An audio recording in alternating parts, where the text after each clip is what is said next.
Kaibigan, isang mapagpalang oras ng pag-aaral. Isang kagalakan na makakasama ka namin dito sa studio sa pag-aaral ng salita ng Panginoong Diyos. Ang oras ng pag-aaral ay isang pag-aaral sa salita ng Diyos na magbibigay sa iyo ng katalinuhan, magbibigay sa iyo ng kagalakan sa iyong puso habang ikaw ay naglilingkod sa gawain ng ating Panginoong Diyos at naghihintay sa malapit ang pagdating ng ating Panginoong Jesus. Ito po ang iyong lingkod, Pastor Ray Urbi, bilang facilitator sa ating pag-aaral sa oras na ito. Binabati kong lahat ng ating mga viewers mula sa Baiza, South Caloocan, sa San Luis, sa Sapang-Palay, sa Cabizera 7, sa Malbato, sa Samal Island, sa Sipak, Camellia, Buenlag, Kamalig, Gentres, at ganoon din sa Aguinaldo, Liang, May Kawayan, Malvar, Infanta, at ganoon din sa Calapan, Gubat, Cotabato, sa Bulacan, Bagong Sikat, at sa Bohol, Balayan, Maulingon, Silang, at saka ganoon din sa Benguet, Alaminos, Tandang Sora, sa Malig, sa Santiago, sa San Fernando, sa Japan, ganoon din sa Europe, sa South France at sa iba yung mga lugar sa balat ng lupa. Purihin ng Panginoon Diyos. Patuloy na dinadalangin namin kayo na pagpapalain ng ating Panginoon Diyos. At maraming salamat sa mga nagsusulat dyan. More than 100 dyan na comment at sa susunod hanggang sa darating na huling linggo o huling araw ng ating pag-aaral ay napakarami niyan, mga kapatid. Dito namin nakikita kung saan nakakarating ang programang ito. Kung inilalagay nyo, kung saan kayo nariyan. At ganoon din, purihin ng Panginoon Diyos sa mga nakikinig sa AWR 360. At patuloy na ito'y programa na ibinabahagi ng bawat isa sa inyo. Meron tayong downloadable outline dyan. Kung nanonood kayo sa YouTube, makikita nyo doon yung sa baba niya, nandyan yung link. May download nyo para masundan nyo ang ating pag-aaral na 3 punto na buuin ng ating leksyon, kaibigan at mga kapatid. So ating mga kasama dito sa studio ay ang ating patuloy na manggagawa ng ating Panginoon Diyos. Una dito ay si Pastor Kadao. Siya po ang ating isa sa mga guro sa School of Theology sa Adventist University of the Philippines. Kumusta kayo, Pastor Lito? Mabuti naman, Pastor Ray. At sa ating mga kapatiran, saan man kayo naroroon, na palagi ang sumusubaybay sa palatuntunang ito na oras ng pag-aaral. Kayo po ay aming binabati mula sa studio at pagbati rin galing sa ating paaralan. Nagagalak po ang inyong lingkod na maraming mga lugar na naaabot ng ating palatuntunan. Kaya personally gusto ko rin pasalamatan ang ating mga kapatiran dyan sa Parañaque Center Church, dyan sa Bitil. At ako'y nagagalak dyan sa Banaba, Batangas. At syempre, nung lamang Webes ay aking nakatagpo ang ating mga kapatiran sa General Luna, Quezon. Sila pala ay palagi ang sumusubaybay ng ating palatuntunan sa oras ng pag-aaral. Pagpalain nawa po kayo ng Panginoon at sanay tayo sa masamang lumago. Ang pangalawang makasama natin dito ay patuloy pa rin si Pastor Ray Zalo. Siya po ang ating Behavioral Formation Officer ng Manila Adventist College at Executive Director ng Asia Association of Clinical Pastoral Education. Kumusta kayo, Pastor Zalo?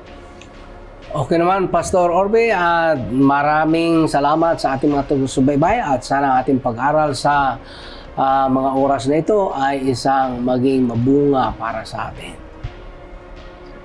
Sa ating pagpapatuloy, nais kitang aniyahan sa isang panalangin, kapatid. O Panginoon Diyos, ang aming banal, kayo po ay aming kinikilala na may-ari at may-akda ng aming buhay. Napakabuti niyo sa amin.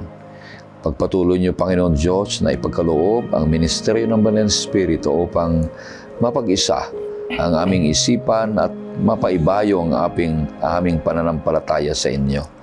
Pagpalain niyo ang bawat isa at ang aming mapapag-aralan ngayong oras na ito ay maging kapaki-pakinabang at bahagi ng aming buhay habang naghihintay kami sa malapit na barating ng aming Panginoong Jesus. Patawarin kami, Panginoon Diyos, sa aming mga kasalanan. Ito hiling namin sa Kanyang pangalan.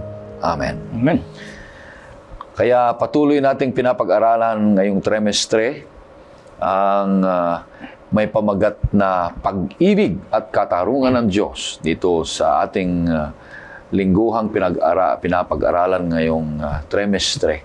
At patuloy na inaalam natin ang mga hiwaga ng pag-ibig ng Diyos at ang mga katarungan na inaalok niya sa bawat isa sa atin. At dalangin ko, kaibigan, na patuloy kang susubaybay sa programang ito, lalo pat naunawaan mo ang pag-ibig ng Diyos, na patuloy kang mas malapit na sa Kanya at sa iyong ugnayan. At dahil diyan ay sinisigurado natin na ang ating pananampalataya at ang ating kaligtasan ay darating yan pagdating ng ating Panginoong Hesus. Kaya ang ating pangsyam na paksa na papag-aralan ngayong linggo ay may pamagat na ang pangsang sinukob na tunggalian. At ang talatang sa uluhin na matatagpuan sa Genesis 3 verse 15, ito pong sinasabi, "Maglalagay ako sa iyo at sa babae ng pagkapuot sa isa't isa at sa iyong binhi. Ito ang dudurog ng iyong ulo at ikaw ang dudurog ng kanyang sakong." At napakaganda, buti na lang at mabubuo natin na ulit ngayon ang ating leksyon ng 3 punto ka Pastor Salo at saka Pastor Lito. Ang 3 punto na ito ay magsisimula sa letter C. Ang unang C ay ipapaliwanag sa atin ni Pastor Salo, character contested. Ang pangalawa naman ay papaliwanag sa atin ni Pastor Lito, choices manifested. Ang pangatlo ay balik tayo kay Pastor Salo. Ang ibig sabihin nito ay consequences clarified. Puro magaganda, puro letter C. At bago na ay pakilala ni Pastor Salo ang ating leksyon na nakaraan. Pastor. Maraming salamat. Atin munang establish ang ating connection dito sa lesson nung nakaraan at ating lesson ngayon. Ngayon, nais kong imbitahan ang ating mga taga-subaybay. Buksan natin ang ating banal na kasulatan sa Lucas Kapitulo 18, mga talata 9 hanggang 14. Yan po ang context. Ang tanong dyan, makakagawa ba ang tao ng original niyang katuwiran? Tingnan natin. Pero mag-focus na lang tayo sa verse 9 ng Lucas 18. Tingnan na natin, Pastor Ray, Orbe. Isinalaysay rin niya ang talinhagang ito sa ilan na nagtitiwala sa kanilang sarili, na sila'y matutuwid at hinamak ang iba. Okay. In-explain dyan, basahin nyo ang buong kwento dyan, pero in-explain ng ating Panginoong Hesus dyan na merong mga taong nagtitiwala sa kanilang sariling katuwiran. Ngayon, meron din namang sariling katuwiran. Nakagawa rin ng mabuti, pero ang tawag dyan ay sariling katuwiran. Ang isang magandang halimbawa dyan, binibigay natin pa ni Isos, yung mga Parisiba at Pariseo. Skriba at Pariseo. Now, ang tanong, anong klaseng katuwiran dyan? Ano ang paningin ng Diyos sa ganyang katuwiran? Tingnan natin ang Isaiah 64, 5 and 6. Sabi dito sa 6, "Kaming lahat ay naging gaya ng isang marumi, at ang lahat naming katwiran ay naging parang maruming kasuutan. Kaming lahat ay nalalantang gaya ng dahon, at tinatangay kami ng aming mga kasamaan na parang hangin." Pag katwiran natin ang ating asahan or ating sandalan, ang tawag dyan parang maruming basahan, filthy rags in the sight of God. Now, ngayon mga taga-subaybay, ang ating Panginoon Hesus, pagbasahin mo yung Lucas Kapitulo 18, nagbibigay siya ng indication. Ano daw ang indication doon sa mga nagtitiwala sa sariling katuwiran? Ang indication dyan na binigay ng ating Panginoon Hesus, merong tendency na hamakin ng iba. So, yan makikita natin yung tendency kapag ang isang tao ay mantindi humamak ng iba, yan ay indication na nagtitiwala sa sariling Katwiran. Now, punta tayo, the cosmic conflict. May 3 bagay dito na nais nating titingnan. Ito yung tinatawag na free will and conflict. Ano ang kanyang scope? Cosmic. So, ang una nating punto sa ating lesson ngayon ay character contested. Ano itong karakter ng ating Panginoong Hesus o ng ating Diyos na kinukontest? 1 John 4:8. Yan ang ating unang talata. Ang hindi umiibig ay hindi nakakakilala sa Diyos sapagkat ang Diyos ay pag-ibig. Okay. So, ang Diyos ay pag-ibig. Ang hindi kumikilala ng Diyos ay hindi yan umiibig talaga na tunay. Sa contemplation ng pag-ibig na pinapakita ng ating Panginoon. Ngayon, sa banal na kasulatan kasi mga taga-subaybay, distinguish dito ang tinatawag na extrinsic at saka intrinsic works. Sa ating mga batas, distinguish din yan, Pastor. Bigyan natin ng halimbawa bago tayo pumunta sa Biblia. Sa criminal procedure, kahit anong crime ang ginawa mo sa isip mo, hindi ka paparusahan. Sapagkat sa ating Intrinsic batas, extrinsic lang ang pinaparusahan. Meaning, kahit anong crime ang iniisip mo, hindi mo naman in-knock out, walang kaparusahan. Sa Biblia ay distinguish din yan. Basahin natin. Sa Mateo 5:28. Sa Mateo 5:28, ito ay merong magandang comparison. Tingnan mo yung buong Mateo 25. Pero specifically, basahin lang natin ang 28. Sa banal na kasulatan, distinguish din ang extrinsic at saka intrinsic act. Pero sa banal na kasulatan, parehong may liability in both intrinsic at saka extrinsic. Pareho siyang liability. Sa secular law, walang liability ang intrinsic, extrinsic lang, pero sa banal na kasulatan, may liability. Pareho. Parehas. Tingnan mo. 28. Ngunit sinasabi ko sa inyo na ang bawat tumitingin sa isang babae na may pagnanasa ay nagkasala na sa kanya ng pangangalun niya sa kanyang puso. Sa Panginoon, sa Biblia, intrinsic at saka extrinsic, parehong may liability. Bakit daw? Kung tingnan natin, Hebrews 4:13, hindi na lang natin basahin dyan, Pastor. Sa Hebrews 4:13, taga-subaybay, basahin natin, lahat kasi nakikita ng ating Panginoon.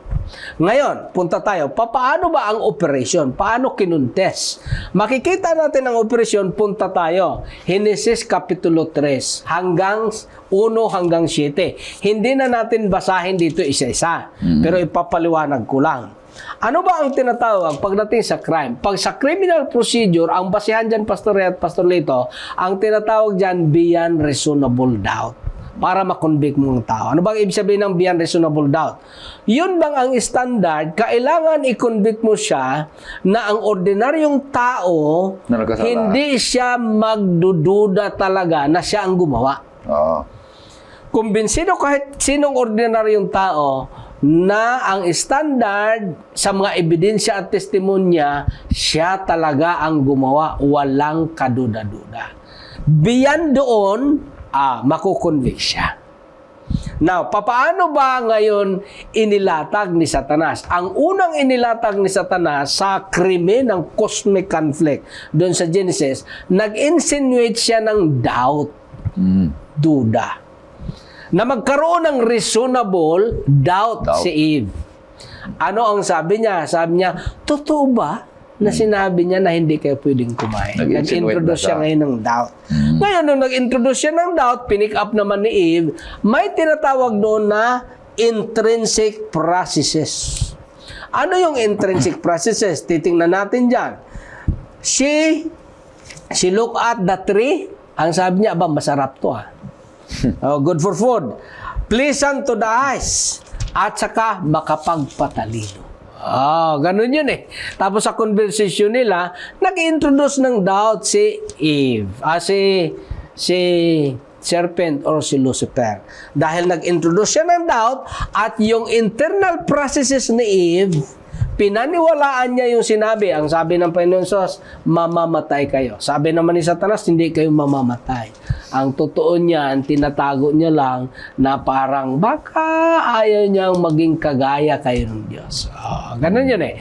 Pero ang original talagang gustong maging Diyos, siya yon, si Lucifer. Sa psychology naman dyan, ang tawag dyan, the operation of projection. Ngayon, ano naman ang extrinsic? Ang extrinsic naman yun, yung act ni Eve. Ano ang naging act niyan? May 3 dyan. Una, lumapit siya sa kahoy. Pangalawa, kumuha siya. Pangatlo, kumain siya. Tapos, meron namang effect. Ano ang naging effect niyan? Ang naging effect, naging tempter siya doon kay Adam.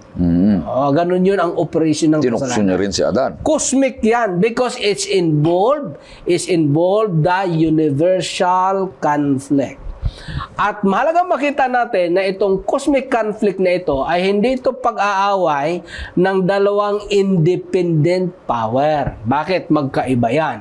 Yung isang power ay creator, ang ating Panginoon Jesus. Yung isang power ay creature. Si Lucifer, creature lang. So doon pa lang, mamili na tayo. Sino ba ang mas makapangyarihan? Yung creator o yung creature? Di yung creator, siyempre. Yun yung ating Panginoon Jesus. Ngayon, itong si Eva at si Adan, dito kasi nag-umpisa lahat, mas pinaniwalaan nila ang word ng kaaway kaysa word ng Diyos. Kaya ang sabi ng kaaway, hindi kayo mamamatay. Sabi ng Diyos, mamamatay kayo walang pagsala. Ang sabi ng iba, bakit hindi namatay? Hindi naman sinabi ng Panginoon Jesus, mamatay kayo agad-agad. Hindi dyan sinabing, mamatay kayo immediately. Ang sinabi dyan, surely. Meaning, siguradong mamamatay kayo walang pagsala. Namamatay nga talaga. Pero hindi niya sinabi na mamatay kayo agad-agad. Magkaiba po yun, mga taga-subaybay. So, ang effect noon, ang effect ng character contested, what is that character? The character of love. Pinagdudahan ni Lucifer. Ipinasa niya ang duda sa kay Eva at Adan. At ipinasa din niya ang pagiging madudahin kanino? Adi ikaw at ako. Ay, napakamadudahin. Kaya mayroong mga trust issues. Nagsisimula ang kasalanan at kaguluhan pag nag-umpisa na magduda ang karelasyon. Magduda tayo sa Diyos, magduda sa ating kapwa. Basta mayroon ng duda, ay delikado na. Kaya ang imbitasyon sa atin that we will trust the character of God. Bakit? Si Satanas talaga, siya ang liar. John 8:44 at 45. Siya ang nag-cause ng war. Pag binasa natin ang Revelation 12:7-9 at lahat ng mga kasamaan. Cosmic ito kasi apektado ang lahat. Pero ang mahalaga, kahit anong ginawa niyang pag-tempt sa ating Panginoon Hesus, siya pa rin ay hindi nagkasala at ang ating Panginoon Hesus ay nanalo sa lahat at kung tayo manatili sa Kanya, kagaya niya, magiging panalo tayo. Wow, napakaganda, kaibigan. Naintindihan natin kung paano katibay ang karakter ng Panginoon Diyos na lahat ay ginawa ng paraan ni Satanas upang tuksuin ang tao. Ganun pa man, nagkasala nga ang tao, natukso nga, ngunit ang karakter ng Panginoon Diyos ay nananatiling umiibig sa bawat isa sa atin. Kaya tayo ay patuloy na magdepende sa Panginoon Diyos, magtiwala sapagkat ang kanyang karakter, kahit pagdududaan ng kaninuman, ay patuloy na nananatili na umiibig sa atin. At gagaya ng ating leksyon ng nakaraan, ay patuloy na gumagawa ng paraan para iremedyo na ba makakabalik tayo sa Kanya. No, Pastor? Pwede nating sabihing malungkot yung pangyayari, ayan o. Kasi yung totoo ay siyang sinisira. Ha? Kasi yung hindi totoo, hindi mo na kailangang sirain. Oo, sira na eh. Sira na yun eh. Yung maganda ay pinalabas Na pangit. na masama at pangit. At hindi lang yun, gumawa ng isang istorya na hindi naman ganun. Ha? Kaya kung ating i-connecta doon sa ating nakalipas na lesson, naroon talaga yung yung ideal na panukala ng Diyos. Ha? Maganda ang kanilang tirahan. Perpekto ang Diyos na sa kailay lumikha. Perpekto din silang nilikha. Inilagay sa isang magandang lugar. Lahat ay naroroon ay pwede sa kanila. At ang sabi ng Diyos, isa lang bagay ang nagpapaunawa na kayo'y mananatili na sumusunod sa akin at ako'y iginagalang bilang inyong manglilikha. Wag lang yan. Isa lang. So ngayon, yung karakter ng Diyos ay siniraan. Hindi ko alam kung pwede tawagin na meron palang unang marites. Di ba? Kasi di ba yung marites ay yun daw mahilig mag-exaggerate ng balita. Nakita ako ng nung ginawang acronym yung sahitang marites. Ba? Ayun pala yung AI exaggeration. Ha? Oh. In-exaggerate. Pero yung kanyang exaggeration ay hindi sa papaganda para i-appreciate, kundi para pasamain. Eh di lumabas na siya ngayon ay sinungaling dahil bandang huli ay napatunayan. So ibig sabihin ganito, mula't mula pala ang kinokontest ng kaaway ay yung karakter ng Panginoon na pinapalabas na itong totoong karakter ng Diyos ay hindi siya ganon. Ngayon, sa procedure, Pastor, sa criminal or civil procedure or administrative procedure, sa lahat ng standard, kung sino ang mag-aakusa, nasa kanya ang burden of proof. Kailang patunayan niya. Siya yung magpapatunay. Kaya yun si Kristo, hindi nagpupuriba si Kristo. Dinidisprove ni Kristo yung sinasabi ni Lucifer na hindi siya pag-ibig. Kaya, for God so loved the world, He gave His only begotten Son, not a way of proving, but a way of disproving the claim of the enemy. Maganda eh. Yung paraan ng Diyos para pasubalian yung akusasyon ng kaaway, una pa lamang na hindi siya nilipol. Maliwanag ang sabi ni Ellen White sa Christ Object Lesson, kasi kahit dun sa huling bahagi ng ating lesson, yung Friday, na hindi siya kaagad nilipol para itong mga anghel na nagduda sa kanya, sa karakter ng Diyos ay mapatunayan na itong nagpapasinungaling sa karakter ng Panginoon, siya yung may problema sa karakter. Kaya tama eh. Naalala ko tuloy yung ating professor, si Atty. San Joaquin, ang sabi niya ay, el incompet probatio kedetchet conkinegat.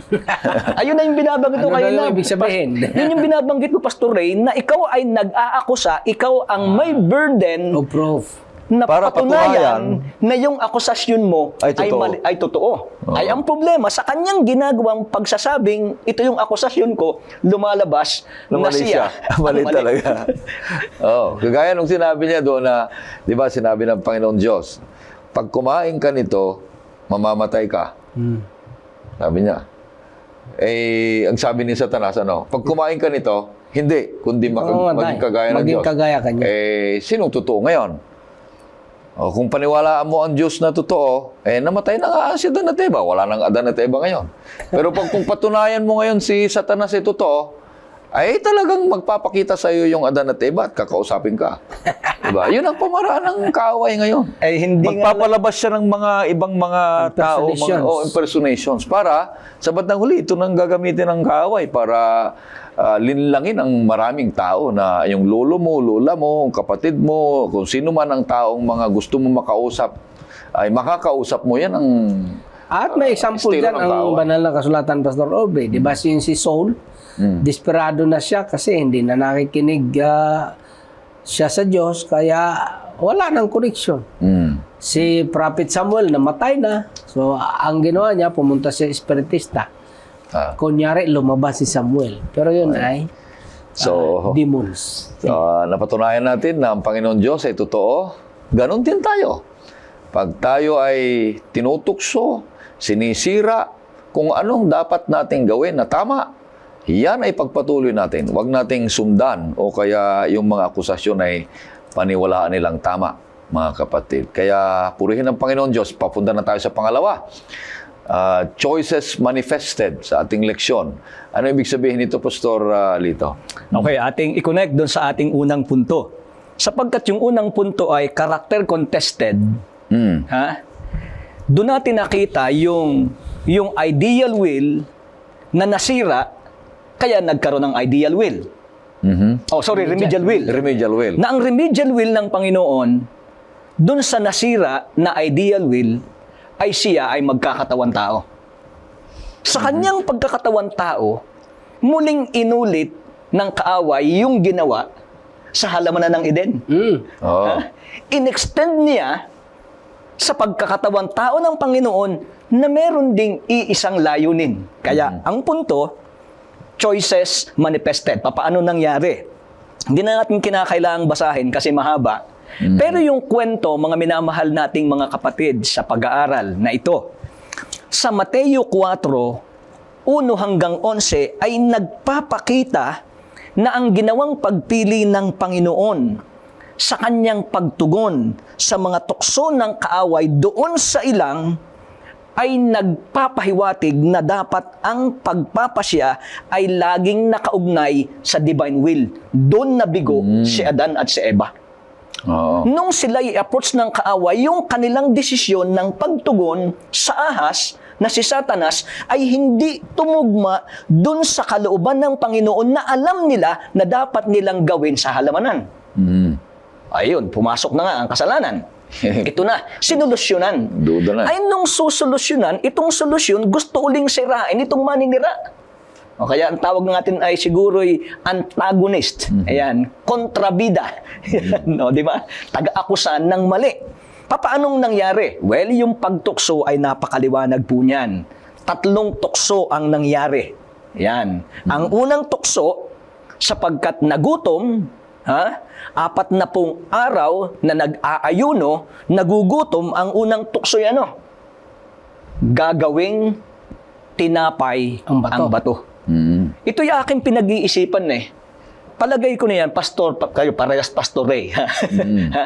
Hindi kayo tutuksoin ng kaaway na gawing tinapay ang bato. Kasi hindi namin kaya yun. Hindi kaya yun. Ibig sabihin, ang tukso ng kaaway na ginagawa ay yung appealing at pwedeng-pwede mong gawin o pwedeng-pwede kang mag-yield. Oo. Yung tukso sa halamanan ng Eden ay appetite. Senses. Yung kaisipan.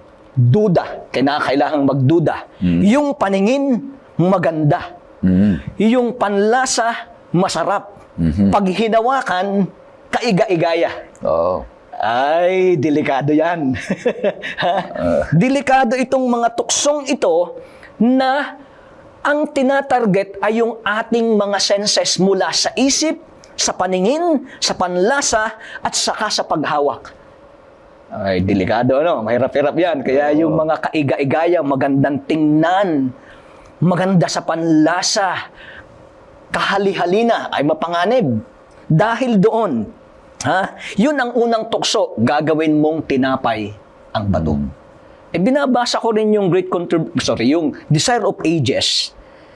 Isa palang malaking struggle sa ating Panginoon, sa kanyang pagkakatawan tao ay gamitin yung kanyang pagka-Diyos.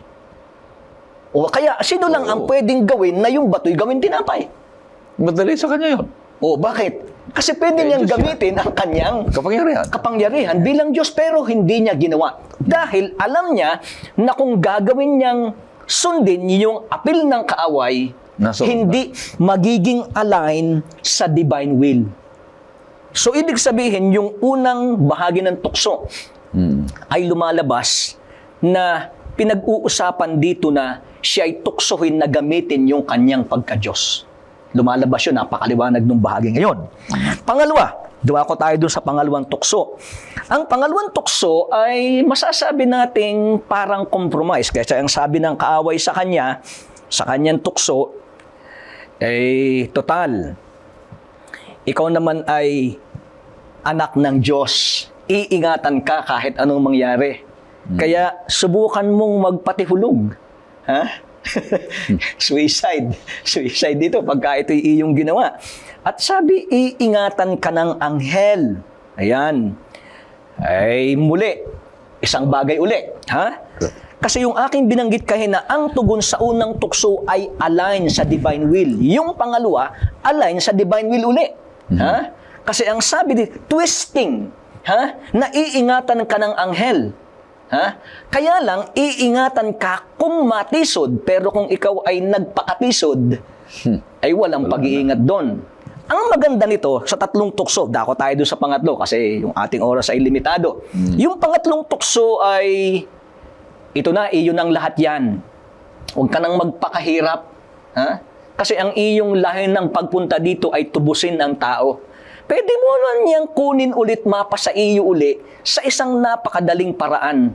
Di ka na kinakailangang mamatay, di ka na kailangang magdusa, hindi ka na kinakailangang pahirapan, lumuhod ka lang sa akin, ako'y iyong sambahin, iyo na uli. Ngayon, tingnan natin isa-isa dito. Tingnan uli natin. Yung pangalawang tukso ay lumalabas na sa iyong pagkakatawan tao, iingatan ka ng Diyos. Mayroong apil na bilang tao, iingatan ka ng Diyos. Tatama naman yon. Kaya lang, kung hindi mo ingatan ang iyong sarili, tapos ka. Wala na. Yung pangatlo, sa pangatlong tukso. Sa pangatlong tukso ay lumalabas naman na tao dapat sumamba. Sumamba ka. Ha? Ipagpapalit niya yung pagsamba sa Diyos, sasambahin niya ay ang kaaway. So dahil dito, kung ating titingnan, bawat tugon ng Panginoon kung bakit naging align sa divine will ay sapagkat lagi itong nakaugnay at lagi itong nakabase sa salita ng Diyos. Okay. O kaya sabi ng Panginoon, hindi lang sa tinapay nabubuhay ang tao. Biblia ang sagot. Ha? Salita ng Diyos ang sagot. Sa pangalawang tukso, totoong iingatan kung matisod. Sabi sa pangatlo, ay Diyos lang ang sasambahin, wala ng iba. Ngayon, sapagkat dito ay ipinahayag yung choices ng Panginoon na ang sabi ay ito'y naka-align sa divine will. Yun din ang nais ng Panginoon sa atin na sa ating pagpapasya, basahin siguro natin yung Efeso 6:12 para ating makita na dapat din nating gawin na sa ating pagpapasya, dapat gawin natin na ito'y naka-align sa divine will dahil ang ating concern, ang ating pagpapasya ay laging may kaugnayan sa spiritual nature yung ating pagpapasya. Basahin natin para ating maunawaan. Sapagkat ang ating pagkikipaglaban ay hindi laban sa laman at dugo, kundi laban sa mga pinuno, laban sa mga may kapangyarihan, laban sa mga kapangyarihang di nakikita na naghahari sa sanlibutan sa kadilimang ito, laban sa hukbong espiritual ng kasamaan at sa kalangitan. O ay napakaliwanag niyan. So yung ating pagpapasya, araw-araw, lagi po nating isipin sa espiritual na aspeto ng buhay na ito'y may kaugnayan sa espiritual na likas. Ha? Maaari yung iba ay parang hindi naman talaga kailangang isipin na mayroong malaking tunggalian. Pero ang ating pagpapasya, bawat araw ay ating isipin na kaugnay, may kinalaman ito sa malaking tunggalian. Halimbawa, simple itong bagay. Tumigil ka sa traffic. May kumatok sa bintana, may daladalang baso. Oo. Anong desisyon mo?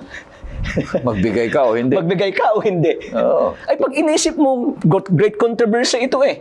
Kung ako'y magbigay ng 10 pisong coin doon sa nagtitinda ng basahan na 10 piso rin ang halaga, Oo. ha? Hindi ko yun ikapaghihirap. Ha? Kung nagbigay ako, yung by align sa divine will, o kung hindi naman, kanino iyon naka-align? Ha? Kung sa aking bahay ay may kamatok at nanghihingi ng tulong, ha? Ay hindi mo naman kilala. O kaya sabihin natin na kilala mo, pero alam mo kung anong klaseng tao yun. Yan. Tutulungan mo ba o hindi? So lahat ng pagpapasya, araw-araw.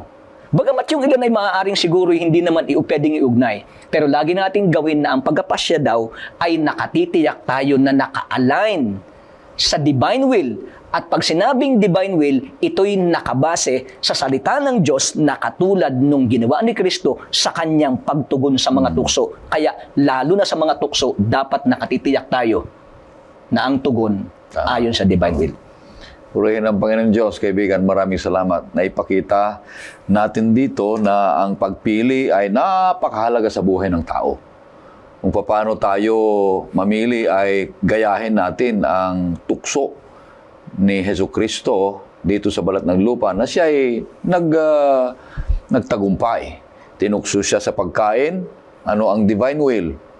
Mas mahalaga ang pagkain ng salita ng Panginoong Diyos na sundan natin. Tinukso siya sa pag-iingat. Minsan maraming matutukso sa pag-iingat. Bibili ako ng ganito, para maingatan ako. Mag-iingat tayo dyan sa mga desisyon. Yan ba ay kalugod-lugod? Divine will ba? Yan ba ay para sa kalulugod kalooban ng Panginoong Diyos? Tuksuin tayo sa pagsamba, Pastor. Ayan na. Kaya lahat ng mga ito ay ang Panginoong Jesus ay nagtagumpay. magtatagumpay tayo kung mabuhay si Kristo sa ating buhay. Ano, Pastor? Kaya nga sabi dyan, manifested, kasi pinahayag talaga. Yeah. Hindi lang pinahayag, dinemonstrate yan ng ating Panginoon Jesus. Ang victory ng ating Panginoon Jesus, hindi lang doon sa sacrifice Yung doon sa pamumuhay niya na walang kasalanan, victory yun para sa atin. Kasi nga, lahat tayo sinful, pero siya sinless. Pagka kinubiran tayo, magiging sinless tayo sa paningin ng Diyos. Pero in reality, in truth and in fact, in the actual, hindi ka talaga sinless. Maging sinless ka sa paningin ng Diyos because of His righteousness. Holiness, nibigay sa iyo. Yeah. Paano siya naging righteous? Pumili siya ng right. Kaya nga manifested. Pinapahayag doon sa temptation na kung siya ay naging successful, maging successful din tayo sa kung tayo ay didepende sa Kanya. Maliwanag yan sa Hebrews chapter 4, verse 15 and 16. Isa pa sigurong dapat nating pagtanto. Hindi mo kayang gamitin ang salita ng Diyos kung hindi mo alam. Siyempre. Di ba? Knowledge is power. Sa isang iglap, alam ni Kristo ang kanyang sagot. Alam niya kung saan dapat nakabase ang sagot na yun dapat ang kanyang pasya. Okay, kaya ang sabi dito, alam niya ang salita, at tama yung binanggit ni Pastor Ray Salo, na siya ay nakadepende at nakaugnay sa Diyos. Pero ang pinaka-central talaga dito sa temptation, Pastor, yung pinaka-central issue, meron kasi ang central issue, merong connected issues. Ang pinaka-central issue, makikita mo, worship. Yun talaga ang gusto ni Satanas, dun sa pangatlong temptation Gusto pala niyang siya ang worshipin. Yun pa yun ang issue, kaya nga ni-usurp niya Usurpation ang unang case dyan Tapos, magka-order yan. Usurpation, rebellion, oppression, corruption. Kasi nga, kinurap na ang mind. Tama. Ngayon, ang pinaka-issue dyan, pag pumunta ka sa pangatlong temptation, gusto ni Satanas na siya yung sambahin. At yun yung original na gusto niya. Pinasa niya rin kay Adam at Eve. Maging kagaya kayo ng Diyos. Nung in-entertain nyo ni Eve, maging kagaya pala ako ng Diyos. Doon na nagsimula ang kanyang duda. At ang temptation din sa modernong panahon, ang temptation natin ngayon ay mag-focus sa sarili, hindi magdepende sa Diyos. Isang temptation yan. Yung aangkinin natin yung mabubuting gawa na naipakita natin, sabihin natin, sa atin ang merit niyan. Ay, hindi nga Kasi nga, ang merit ay sa Diyos. Ipupurihin nila ang amang nasa langit. May participation ko Oo, anong participation mo? Ikaw ang naging instrumento. At ang conflict na yan ay universal at the same time individual in nature. Ganda. Gusto ko yung sinabi nyo na ang sentro ng tukso doon sa kay Kristo ay yung worship. Sabi niya kung luluhod ka sa akin, ibigay ko lahat ng mga ito. Ibig sabihin, material. Akala mo kanya. So, yung ating pagsamba sa Diyos, na imbes na siya, inuuna natin ang mga material na nandito sa balat ng lupa. So, ibig sabihin, kung hindi mo inuna ang ating Panginoong Hesus at inuna mo yung kung ano ang mga bagay na yan, yan ang ating idolatry in the modern time. Wala na. Totoo naman kasi kung ating isa-summarize, yun ay pumapatak na yielding. Sabihin yielding, ibinigay mo ang sarili mo sa kaaway. Di ba? Kaya gawin mong tinapay ang bato, yield. Sinamba mo siya.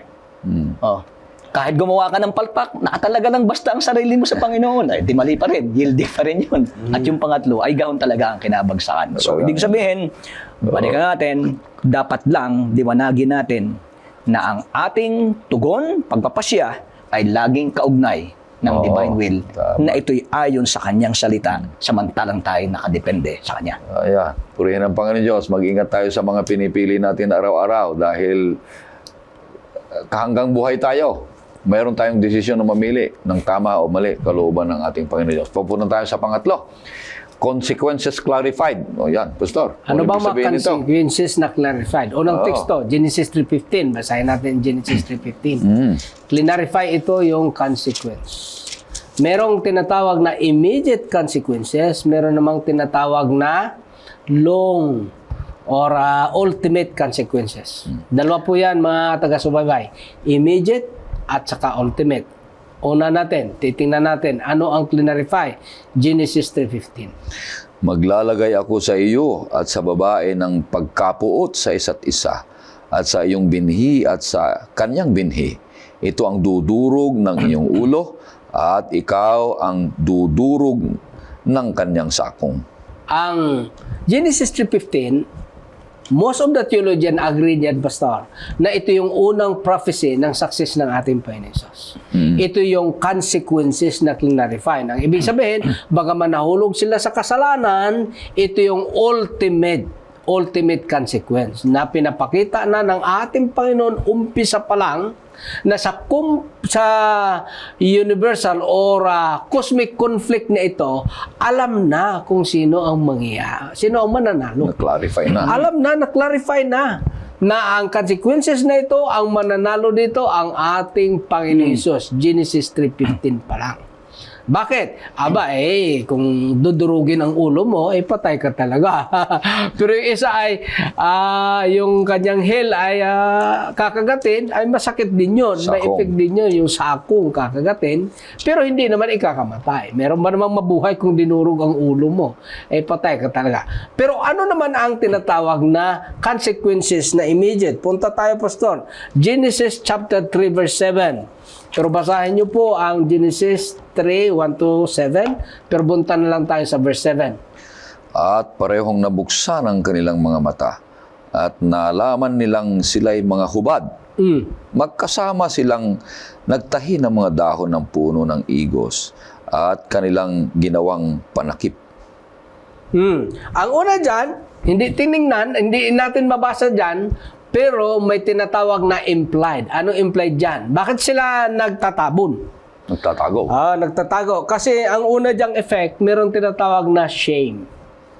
Effect of sin, another effect of it is shame. Nahihiya na sila ngayon. Yang hiya na So sila. ngayon, gumawa sila ng remedy. Ano ang remedy? Magtahi sila ng dahon. Nagre-represent dyan in the theological application, nagre-represent yan sa ating own righteousness. Sariling sikap. Tuwid. Sariling gawa. Yun yung ginawa ni Adam at ni Eva na gusto nilang tabunan ang kanilang kasalanan in the fig tree, that referring to our own way sa pamaraan. Pero hindi kasi yun ang paraan na gusto ng Diyos. Paano ang gusto niya? Clarify niya, nag-institute siya ng sacrificial system.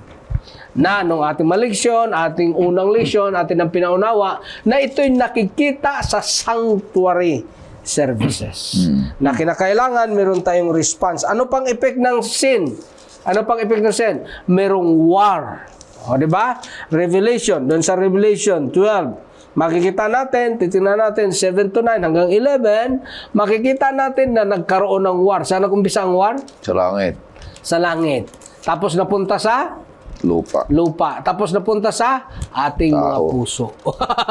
O kanya-kanyang isip, may tunggalian sa isip natin at damdamin, di ba? Kaya nga pipili ka intrinsic yan in nature. Yung extrinsic kasi, resulta na lang yan kung anong result doon sa iyong intrinsic na struggle. At ultimately, ang sinasabi ng ating Panginoon Jesus, ang ultimate niya na consequences ay kamatayan.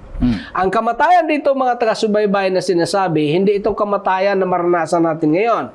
Ang kamatayan na maranasan natin, Genesis 3:19, ang tawag ito, consequential death. But this is not the payment of sin na sinasabi ng Roma 6:23. Ang payment of sin, yun yung kamatayan na binayaran ng ating Panginoon Jesus doon sa Kalbaryo. Ito yung kamatayan na sinasabi na ihinula na sa Genesis 3:15. Itong consequential death na tinatawag, hindi ito ang clarify na consequence. Kundi ito kung sa utang pa yan, Pastor at Pastor Lito, yung kamatayan na maranasan natin dito, interest lang ito. Hindi ito ang principal. Ang principal talaga yung tinatawag na kamatayang eternal. Eternal separation from the Lord. Yun yung sinasabi ng ating Panginoon Jesus kay Adan at ni Eva noong umpisa pa lang. Sabi niya, kung gusto niyo talagang patuloy na ganito, huwag kayong kumain yan, ha? Magkatabi lang yun eh. Ang akala ng marami, yun ay prohibition. Hindi yun prohibition. Yun ay protection instead of prohibition.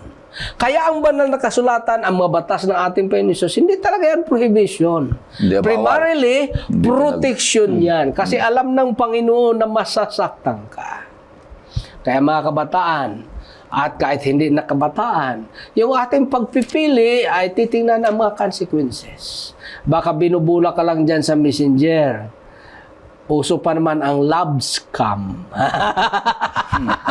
Na-scam dahil sa pag-ibig. Ang laki ng binigay na pera, hindi pa nga nagkita. Kaya, huwag kang magpa-scam. Na-scam sila eh. Na-scam. Una pala, ang scammer pala ito si Satanas. Ang sabi niya, hindi ka mamamatay. Maging kagaya ka ng Diyos. Ay, nung in-entertain na ni Eve, yung in-entertain niya, sa kanyang isip, intrinsic. Saan ba nag-umpisa ang kasalanan? Hindi naman yan automatic nagagawa mo kagad eh. Nag-umpisa yan sa isip. Doon kay Eve. Wala naman talaga. Nandun lang yun eh. Pero nung in-entertain niya, ang paningin niya na, abay, masarap. Masarap ba talaga yun? Hindi. Sa isip niya lang, masarap nga. Tapos dinagdagan niya. Kung basahin mo ang banal na kasulatan, ang sabi ng Panginoon, so huwag niyong kainin. Pero nag-usap sila ni Serpent, ang sabi niya, sabi ng Panginoon, hindi daw yan hawakan. Ayan ang mahirap. Pagka dinadagdagan, dinadagdagan. Kaya natukso siya, nagdadagdag kasi. Hindi nag-continue ang kanilang conversation. Tapos naging tempter din siya. Extrinsic na yun. So, sa ating Panginoon Jesus, so pinaliwanag ko nung nakaraang linggo na yung sa ating Panginoon Jesus, sa Hebrews, alam niya kasi ang lahat. So, ang distinction sa ating batas, extrinsic lang ang pinaparusahan, yung mga consequences. Pero sa Biblia, liable tayo both intrinsic at saka extrinsic. Pareho tayong liable dyan. Bakit? Abay, sa Panginoon Diyos, ma-intrinsic man at extrinsic, parehong merong result. May consequences. Ano yung mga consequences? Nasasaktan ka, meron ng shame, merong war, kahit sa relasyon ng tao mag-aaway yan, magsisilo yan, magkatampuhan. At ultimately, ang sinasabi ditong pinaka-consequences na clarify ay yung ultimate death or the payment of sin. Kaya ang ating Panginoon Jesus, ino-offer niya ang lahat. Sabi niya, bayaran ko na ang lahat. Bayaran ko na ang lahat. Yung kwento ng moneylender sa banal na kasulatan, binayaran niya ng lahat. Kaso naman yung isang nagkautang, nakita niyo may utang sa kanyang kunti lang. Diniscuss natin yan noong nakaraan. Siningil naman at binugbog.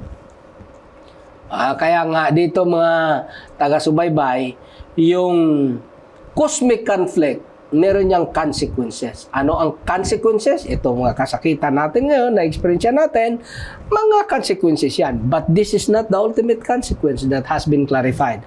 Ang pinaka-ultimate na consequences na ayaw ng Panginoon na maranasan ng bawat isa sa atin, yung tinatawag na death, which is defined as eternal separation from the Lord. Ginawa niya ang lahat para tayo maipanumbalik ang nawalang dominion na pinagkatiwala sa tao at maipanumbalik tayo kung patuloy tayong magtitiwala sa Kanya sa lahat ng oras at pagkakataon habang buhay. Napakaganda na kailangan ang ating mga desisyon ay pag-aralan na maigi kung ano yung mga consequences nito, kung ano yung positive na mangyayari sa atin upang hindi tayo magkamali. At laging titingnan natin kung ito ay naka-inline doon sa paliwanag, inline doon sa kalooban ng ating Panginoon Diyos. Kaya minsan, matutukso tayo dahil doon sa curiosity na ating mga isip. Intrinsic yun. Curiosity. Biro mo yan. Kumakain na yung ipinaghilintulot ng Panginoon Diyos na pagkain. Nararamdaman na. Natikman na. Ang problema, hindi pa niya natikman yung isa. O di, ano kayang lasa? Lasa. Ang kaaway kumakain pa siguro. O, tinan mo, hindi ba naman ako namamatay? O, namatay ba ako? Hindi. O, kaya kumain ka rin. Magiging Diyos ka. Tinan mo, nawala siya siguro. Tapos mamaya nagkaroon siya. Ay talagang namangha itong taong ito. Kaya minsan, doon tayo natutukso, kaibigan. Mag-ingat tayo dahil klarong-klaro ang mga consequences kung tayo ay sumunod sa tukso ng kaaway. Pero pag sumunod tayo at manatili dan sa kalooban ng Panginoon Diyos, mananatili tayo sa Kanya, tayo ay masaya, mas masaya at may buhay na walang hanggan. Diyan, mga minamahal, mga kapatid. Ano po? At itong mga consequences na ito ay maliwanag na naranasan ni Eva at Adan. Doon pa lang sa nagsimula ng magturuan. Ba hindi ako? Ito. Sabi niya, ba hindi ako? Yun. Blaming. At pagkatapos, nung sila'y magtahi ng kanilang damit, sabi ng games. Panginoon, hindi yan ang damit. Binigyan sila ng bagong damit. Anong damit? Galing saan at gawa saan? Animals. Sa animals. tayo. Mahirap namang kunin mo ang balat ng animals na yung animals ay mga tiling buhay. Patayin mo. O, papatayin mo yun. So nakita nilang talagang matindi ang damage na ginawa ng ating pagkakamali. Oo. Nakita nila na merong kinakailangang mamatay. Hindi man nila nakitang pinarusahan ng Panginoon, pero alam nilang may mamamatay dahilan sa kailang ginawa. At nung patayin mismo ng kanilang anak, ang kailang isang anak, nakita nila ang damage ng kasalanan. Ito'y naranasang lahat. Pero ang maganda, tama yung binanggit kaya ni Pastor Ray Salo, na yung ultimate consequence, bagamat lahat ng mga consequences na ito naranasan ni Eva at ni Adan, yung ultimate consequence ay sinulusyonan pa rin ng ating Panginoon. Amen. Purihin ang Panginoon Diyos. Tayo po ay patapos na sa ating pag-aaral at maraming salamat sa patuloy na pagsusubaybay. Bago tayo magtapos at panalangin, Pastor Salo, ay makakarinig po tayo ng isang awitin.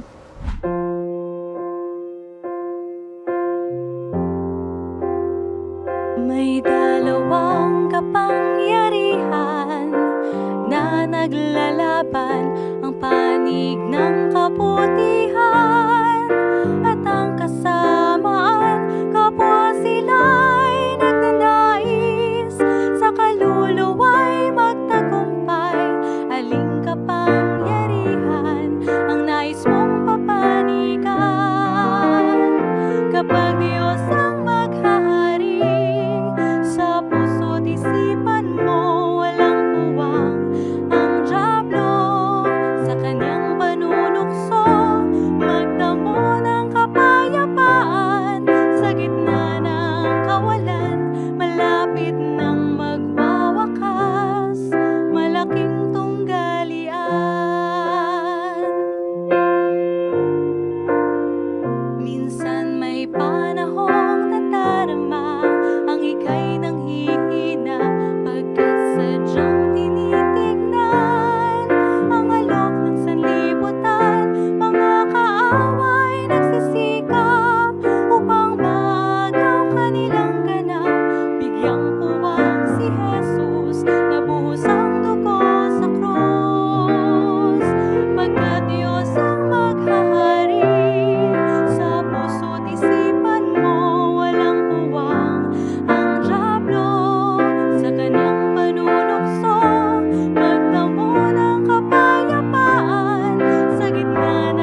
Tayo po ay manalangin, mga taga-subaybay.